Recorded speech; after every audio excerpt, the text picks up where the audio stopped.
Nú komið að þessari afhendingu á ómskoðunartækinu sem þið hjá Krabbameinsfélagi Akureyrar og nágrennis eru búin að vera safna fyrir í þó nokkuð langan tíma. Þetta búið að vera töluvert svona viðamikið verkefni, það ekki? Jú, þetta búið að vera mjög viðamikið verkefni en sko þú segir langan tíma, mér finnst þetta vera búið að taka ótrúlega stuttan tíma vegna þess að það var bara í byrjun febrúar á þessu ári sem að stjórn Krabbameinsfélags Akureyrar og nágrennis tók þá ákvörðun eftir að hafa frétt af því að það væri orðið mjög lélegt ómskoðunartæki hérna upp á spítala að við myndum leggja fram 1 milljón króna framlag til þess að það væri möguleiki kannski að kaupa nýtt tæki og við sáum það náttúrulega að við getum engan veginn gert þetta ein og sér þannig að við fengum til liðs við okkur og sendum bréf út á suður bæði til kvenfélaga, til Lionsklúbba, Kívanisklúbba, Rótaríklúbba, fyrirtækja og síðan auglýstum við þetta vel að þessi söfnun væri í gangi og það að skila sér þannig að núna á morgun þá tækið formlega afhent og mér finnst þetta vera í raun alveg stórkostlegt afrek og þetta náttúrulega hefði þetta félag aldrei geta gert eitt og sér. Þetta fyrst og fremst viljum við bara fá að koma á framfæri þakklæti til allra þeirra sem hafa hjálpað okkur til þess að safna fyrir þessu tæki. Eins og ég sagði þetta eru svo margir, öll þessi kvenfélög og allir þessir klúbbar, þetta allt fólk sem að vinna sína vinnu og í klúbbunum og þessu í sjálfboðastarfi og síðan náttúrulega ekki síst einstaklingar og fyrirtæki og það svo, sko við höfum fengið allt frá það stelpur sem komi hérna inn sem voru að selja muffins og komu sko með 2000 krónur og öll þessi framlög skipta máli og við sjáum það að eins og ég sagði einhvern tímann fyrir löngu síðan að sko ef við leggjumst öll á eitt þá tekst þetta og það að gerast og ég svo stolt að ég að springa innan í mér finnst þetta svo stórkostlegt og bara líka að finna þakklæti bara til allra þessara fjölmörgu aðila sem að hafa hjálpað okkur að gera þetta að veruleika af því að þetta eitthvað sem skiptir svo marga miklu máli. Tækið sem ræðir sérstakt brjósta ómskoðunartæki sem notað til að greina nánar hnúta og fyrirferð sem finnst í brjóstum á konum eða körlum.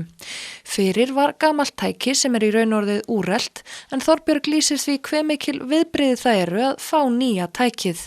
Þetta eins og við værum að bera saman gamla tækið, það eins og sé gamalt túputæki bara í svarthvítu og nú þau komin með háskerputæki.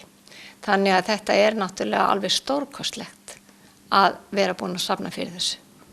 Og væntingarnar hjá ykkur hljóta að vera miklar en auðvitað ekki síst hjá starfsfólki sjúkrahússins. Við höfum talað við þau upp á deildinni þar og þar var mikil eftirvænting. Nú þau komið tæki í hendurnar það ekki og eru svona læra réttu handtökin? Jú, nú þau að læra á tækið og ég heyrði í einum í morgun og hann sagði að þetta fer fram úr okkar björtustu vonum. Þetta eiginlega miklu betra heldur en við héldum að þetta myndi verða. Og það náttúrulega alveg stórkostlegt sko. Mér finnst bara, maður bara svo þakklátur og af því að ég veit að þetta snertir líf svo margra. Aðalega auðvitað kvenna.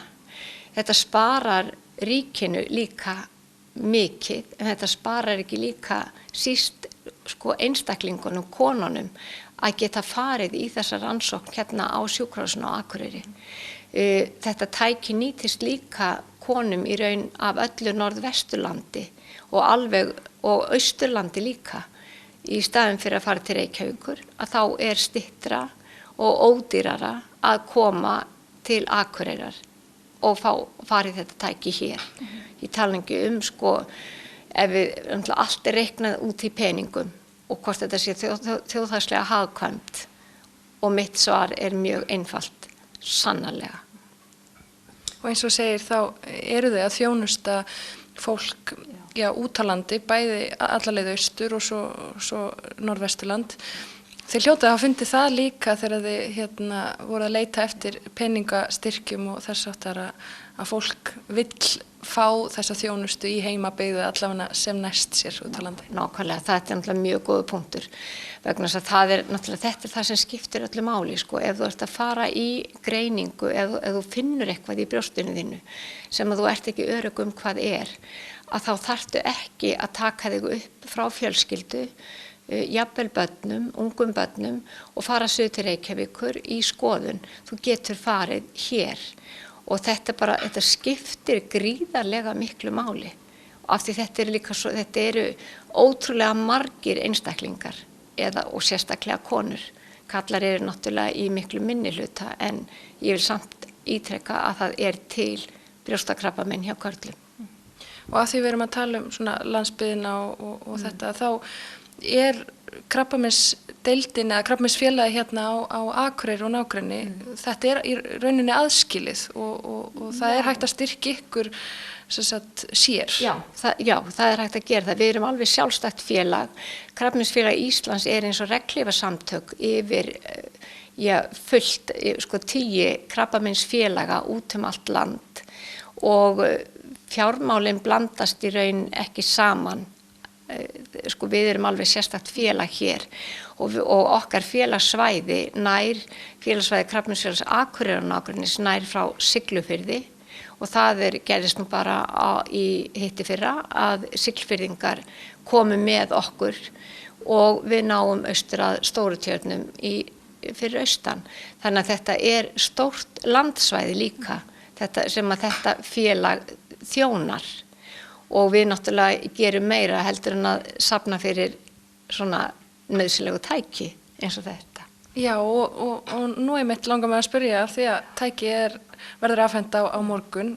Hvað tekur við? Hef ég strax aðra söfnun eða það svona þetta venjulega og hvað það? Já, hvað þetta venjulega sem við gerum? Ég stundum spurt sjálf mig hvað það sem þú ert að gera hérna alla daga Þetta svo ótrúlega fjölbreytt en númer 1 kannski höldum við áfram að styðja við þá einstaklinga sem að greinast með krabbamein. Fjárhagslega þá þetta kannski aðalstuðningurinn hjá okkur við krabbameinssjúklinga að greiða fyrir dvöl í íbúðum í Reykjavík vegna þess að það alltaf þó nokkuð stór hópur einstaklinga sem að þarf að fara til Reykjavíkur í geislameðferð. Það það er á annað 100 einstaklingar og 500 gistinætur sem við erum að greiða fyrir bara á síðasta ári Þannig að þetta tikkar saman En þetta líka skiptir máli að við getum gert þetta. Það greinilega nóg í vændum, alltaf nóg að gera hjá ykkur og nóg að taka. Afhendingin á morgun og ég óska ykkur bara innilega til hamingju og okkur sem búum hérna á svæðinu og bara gangi ykkur vel. Takk kærlega fyrir þetta var alveg frábært.